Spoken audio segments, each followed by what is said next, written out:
Hello everyone, welcome to Let's Learn. Today we are going to discuss a PYQ. This is of the last year. So let's begin. The first question as usual is a general one which you'll have to mark it as a yes. And going ahead, we have a paragraph. Let's see the first question. So they are asking the word emoji used in the title of this article is. Emoji is a plural noun. So you may wonder how is it a plural noun as there is no E or ES at the end of the word. It is a plural noun because emoji is a Japanese word and this Japanese language does not recognize plural forms. So the emoji itself is considered as the plural. And the second question, according to the passage, the tea plant is not indigenous to. So we'll have to read the passage in order to answer the following questions. I'm not gonna read the whole passage now as it's quite time taking, but you'll have to read it in order to answer the questions correctly. But I'll show you where the answers of the following questions are in the passage. So they asked which country is not indigenous to tea.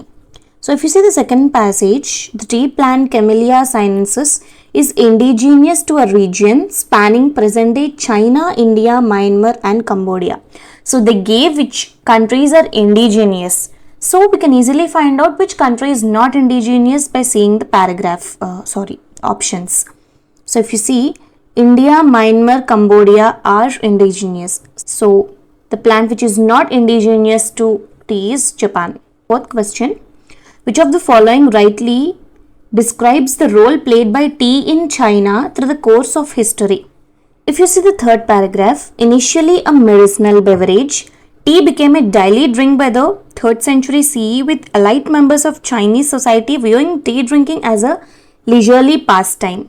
By the 8th century during the Tang dynasty, China's tea culture was flourishing and so on. And if you jump to the further statements here, you can see that Isai learned of a beverage the other monks drank to stay alert for meditation, green tea. Tea is the most wonderful medicine for nourishing one's health. So it's all about tea in China. So if you see the options, a medicinal drink, yes. A leisurely pastime, yes. A beverage that help monks stay alert for meditation. So all these three are mentioned in the passage, so they are true. So the correct option is all of this. Coming to the fifth question, which of the following did not occur during the rule of Tang dynasty in China? It's in the same paragraph if you see. During this dynasty, China's tea culture was flourishing, giving rise to tea ceremonies and social events, as well as art and literature inspired by the drink. If you see the options here, advent of tea ceremonies and social events, flourishing of China's tea culture, emergence of art and literature inspired by the drink. All these three are mentioned in the paragraph, but this isn't mentioned. So this is the odd one out. They said did not occur. So this is the thing which did not occur during that dynasty in China. And the next question, what is the difference between green tea and black tea? So again, going back to the passage, if you see the second paragraph here, different methods of processing the plant leaves produce different types of teas with the level of oxidation affecting the color and flavor of the resulting beverage. To make green tea, manufacturers dehydrate, heat and shape the leaves, preventing oxidation and preserving plant's original color. At the other end of the spectrum, black tea leaves are fully oxidized, changing hue from green to a darker brown. So if you see the options, you will know the answer. Tea leaves are fully oxidized to make green tea. No, this is the exact opposite. And the second option, they're saying it is partially oxidized, which is false. And if you see the third option, this is right. Oxidation of tea leaves is prevented to make green tea, and tea leaves are fully oxidized to make black tea. Going to the next question, they are saying select the odd one out. These are different tea leaves names, I guess. Let's go back to the passage. By the 18th century, Europeans and Americans were primarily drinking green or oolong teas run by colonial trading names like these. And also if you want to know more about these teas, which can appear green or black in color, is a distinct variation that falls somewhere in the Middle with leaves undergoing partial oxidation. The odd one out is definitely oolong tea, because these three are the colonial trading names of green or oolong tea. These are the names of this. So definitely this is the odd one out. We see the 8th question. They are asking which of the following is true about the Boston Tea Party. So this tea party is mentioned in the last paragraph. George Washington enjoyed drinking Chinese green teas out of porcelain tea bowls. All 342 chests of tea dumped overboard during the Boston Tea Party in 1773 were imported from China by the EIC. The 3 tea ships targeted by the Patriots held 265 chests of oolong tea and 75 chests of green tea. When tea was first introduced to Europe and North America, its appearance mirrored the teacup without handle emoji. So till this, it mentions about the Boston Tea Party. So if we see the paragraph and the options,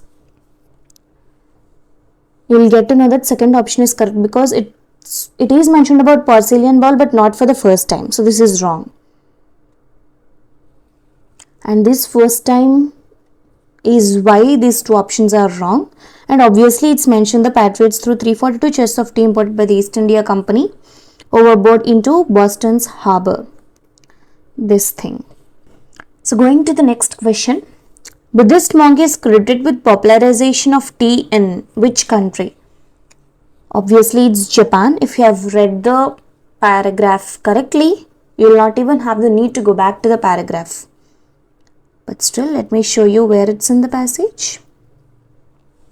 Popularize the drink. To the east of China, in Japan, elite citizens started drinking tea in the 8th century. And that was because of him. Going to the next question. And with this, the paragraph questions have ended. The 10th question. Q rhymes with Siu, Bu, Seek. No, it's a very easy one. Q. 11th question. The word curative is closest in meaning to. So first of all, to know what is the answer, we should know what is the meaning of curative. Curative is being able to cure diseases. So the synonyms of this word would be healing, medicinal, therapeutic, which you have as the first option. It's purely based upon vocabulary. And the 12th question. Look at the word given below and study the sound that is underlined in it.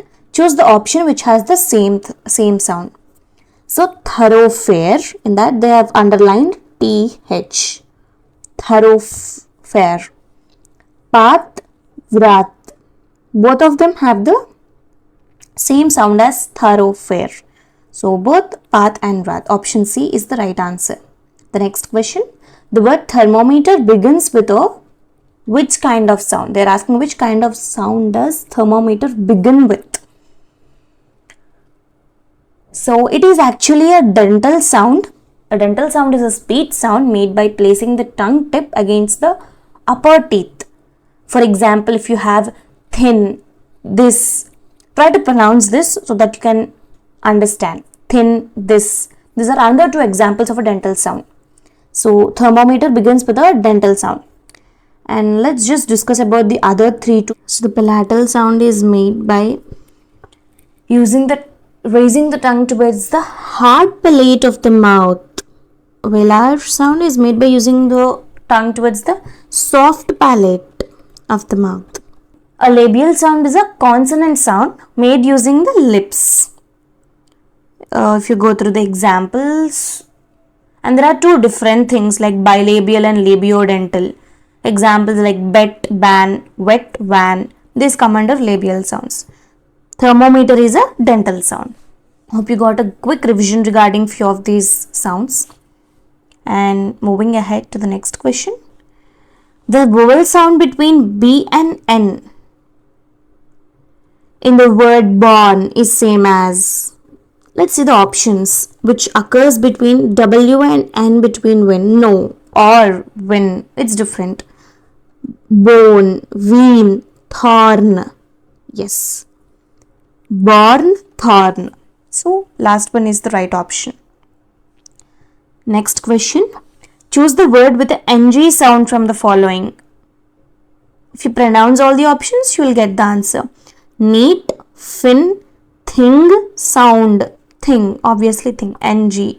And a small thing which I want to say here is, whenever you deal with sounds, never go for the spelling.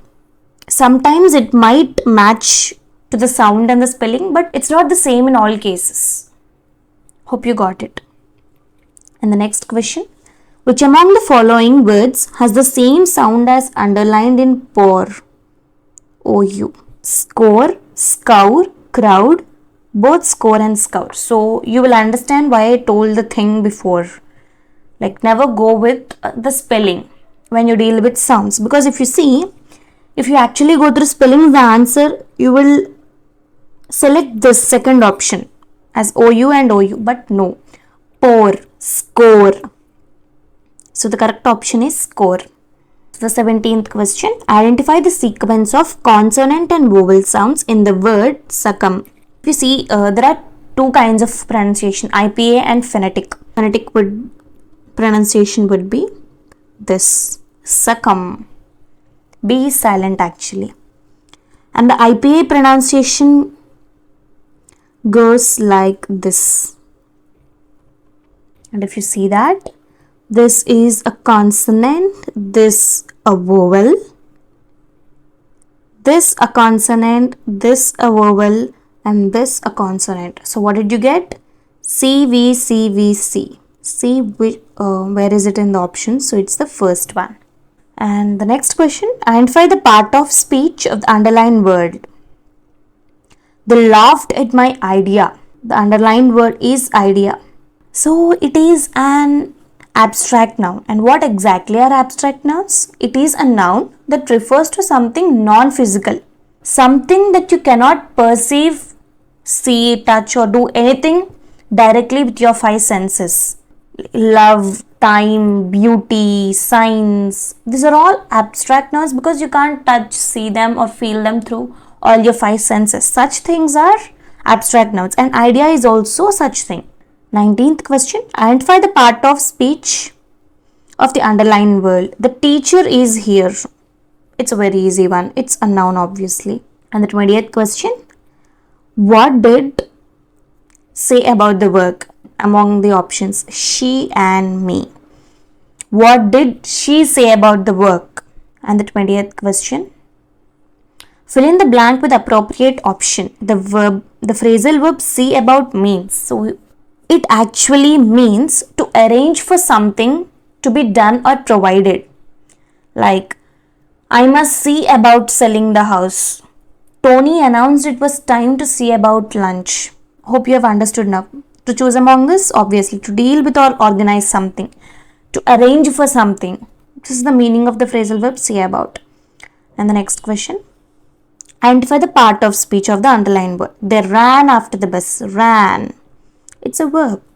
It's pretty basic. 23rd question. The rooms in this hotel are than the ones that we stayed in earlier.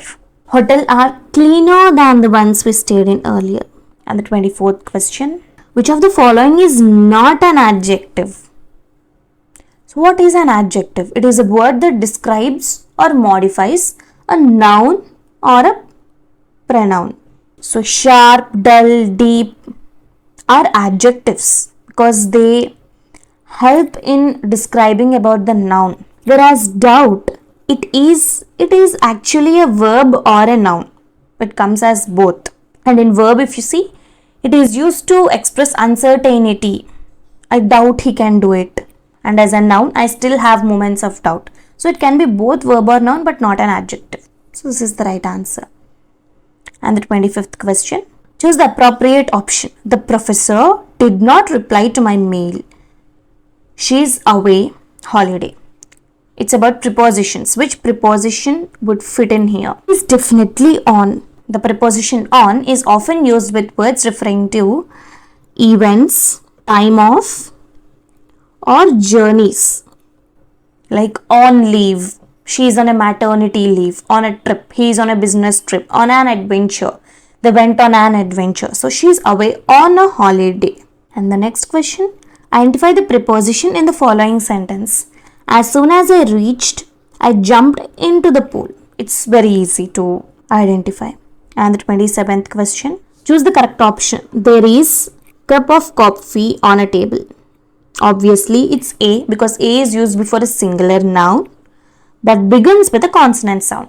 So the next question, the new building has become an expensive white elephant. In this sentence, what does the phrase white elephant mean? White elephant means something that is expensive but not useful or valuable. It is basically a phrase. To see the options, something that has cost a lot of money but has no useful purpose.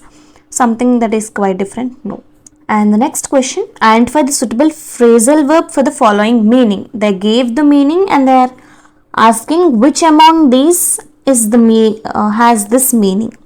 It is very easy. Live with. Live with itself means to tolerate, accept or endure a difficult situation. It means accepting something you cannot change and continue to live with it. The next question, they had to the outdoor concert due to heavy rain. Obviously, call off. It is a phrasal verb that means to cancel or postpone a planned event. We can clearly understand reading the sentence that it is called off due to heavy rain. So, the 31st question, fill in the blank with the most suitable modal verb. Before seeing the question, let's revise what modal verbs are.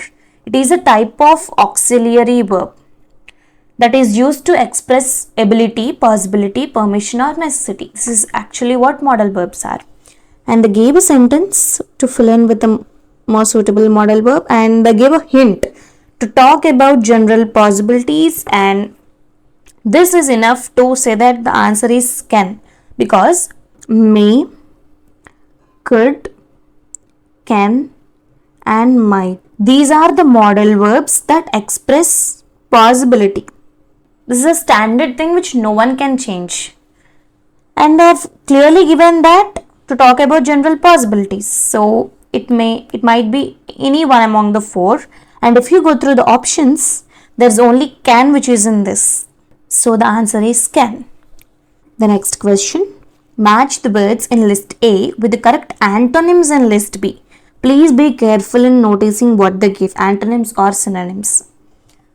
First, let's understand the meaning of each and every word given in both the lists. That would become very easy to identify the antonyms, either antonyms or synonyms. Explain. It is make it clear to someone by describing it in a detailed manner, whatever you want to say, your idea or a situation or anything. And the next one, repudiate. It is to simply refuse to accept, or you can say reject. Finish. You know that, bringing something to an end or completing. And yield. It is produce or provide. And accost. Approach and address boldly or aggressively, becoming aggressive and approaching someone. So coming to the list B, commence means to begin. And the next one, evade. It is to escape or avoid something or someone.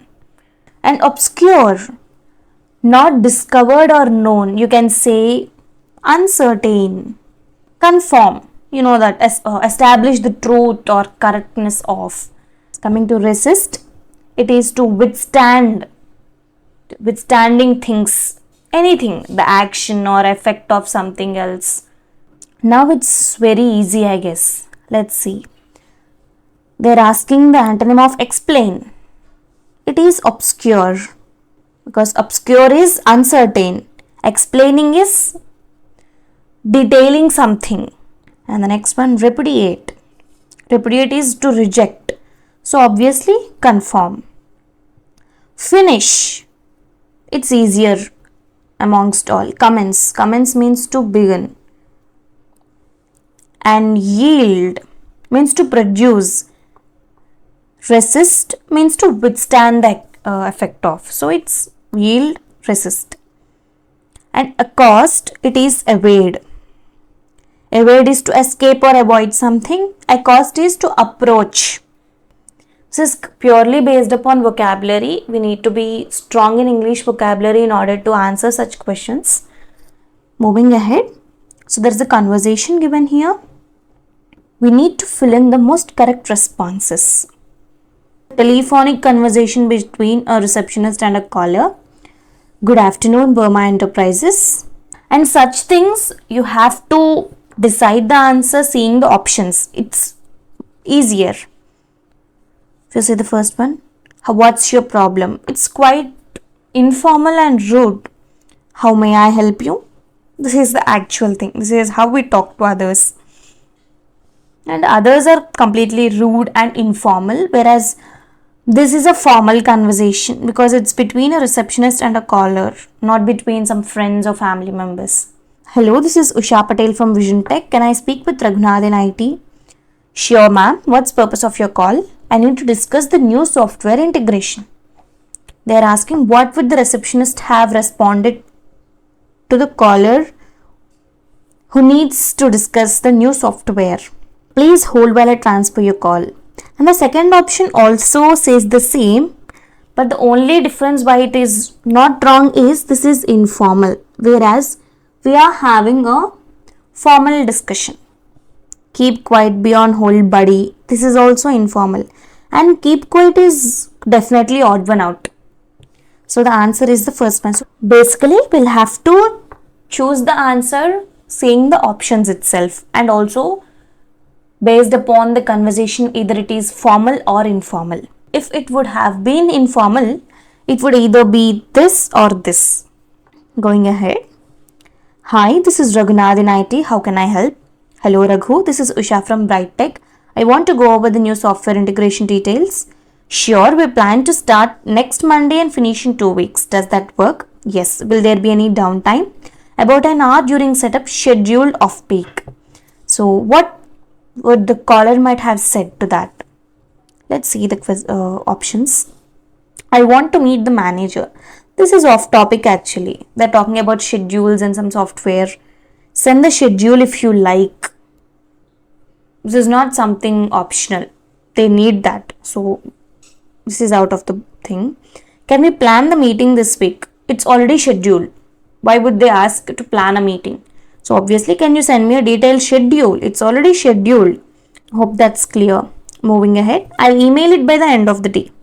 I look forward to working with you. I'm not working on the project, Raghu. It's off topic. They are literally want to discuss and work on it. How can I help you, Raghu? There's nothing to help with. I'll not be attending the meeting. These three are actually very different from the conversation which is going on. So obviously, it would be thanks, Raghu. Thanks, Raghu. I look forward to working with you. No problem, Usha. Reach out if you need anything. Will do. Thanks. Bye. What would be the last thing he would have said? Obviously, bye, Usha. There's nothing to give any information about.